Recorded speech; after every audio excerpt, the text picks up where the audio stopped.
मुलांना पालेभाज्या अजिबात आवडत नाही. पण आज पालकपासून आपण अजिबात इनो सोडा वगैरे न वापरता छान भरपूर भाज्या टाकून हा उत्तप्पा आणि त्याचबरोबर दही तडका बनवूया.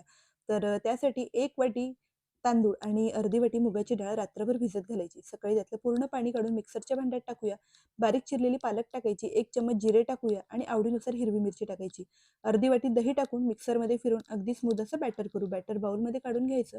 चवीपुरतं मीठ टाकायचं आणि सगळं आपल्याला व्यवस्थित मिक्स करून एक 5 मिनिटं हे बॅटर आपण साईडला ठेवू. चॉपरमध्ये कांदा, टोमॅटो आणि कोथिंबीर टाकून भाज्यासुद्धा आपल्याला चॉपरमध्ये अगदी बारीक अशा चॉप करून घ्यायच्या. चॉप केलेल्या भाज्या आपण एखाद्या बाउलमध्ये काढून त्यात थोडंसं लाल तिखट, जिरा पावडर आणि चवीपुरतं मीठ टाकायचं आणि व्यवस्थित मिक्स करून घ्यायचं. तवा गरम करायचा आणि त्यावर थोडंसं तेल टाकायचं. तुम्ही इथे तूपसुद्धा टाकू शकता. थोडेसे पांढरे तीळ टाकायचे आणि हे बॅटर आपल्याला तव्यावर व्यवस्थित स्प्रेड करायचं. त्यावर ह्या भरपूर अशा भाज्या टाकायच्या आणि थोडासा मॅगी मसाला. दोन्ही साईडनी आपल्याला अलटून-पलटून भाजून घ्यायचं आहे. यावर तेल किंवा तूप लावायचं आणि बघू शकता मस्त आपला हा उत्तप्पा तयार झालेला आहे. त्याचबरोबर आपण इथे तडकासुद्धा देऊया दहीला. तेलात थोडंसं जिरा, मोहरी टाकायची, चिली फ्लेक्स टाकलेले आहे आणि त्यानंतर चवीपुरतं मीठ टाकायचं आणि व्यवस्थित मिक्स करून इथे दही तडकासुद्धा आपला तयार झालेला आहे. तर हा उत्तप्पा आणि दही तडका एकदा तुम्ही सकाळच्या नाश्त्याला नक्की ट्राय करा.